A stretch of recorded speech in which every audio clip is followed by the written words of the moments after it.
ja soovitused, mis aitab depressiooni vastu. See on puhas õnnistus. Iga otsus, iga valik käivitab ahelreaktsiooni, mille saatel sa jõuad kuskile järgmisesse punkti, mis omakorda käivitab ahelreaktsiooni. Ja siis sa vaatad sellele kõigele tagasi ja ütled, kuradi hea, et ma siia tulin ikka, täiesti lõpliselt nagu ebareaalne. See ongi üks põhiline asi, et nagu kui sa oled seal linnas või teed mingit grindid, mingit ühte asja kogu aeg, siis lihtsalt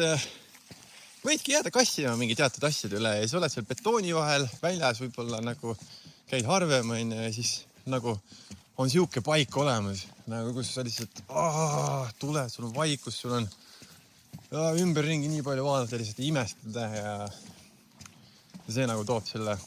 vabaduse nagu tagasi, siis sa lähed, teed selle matka ära, lähed oma tavaellu tagasi, sa oled nagu salvestanud nii palju seda ümbrust endale sisse ja siis ükskõik, mis väljakutse sind päriselus nagu edasi ootab, sa lihtsalt lähed sellele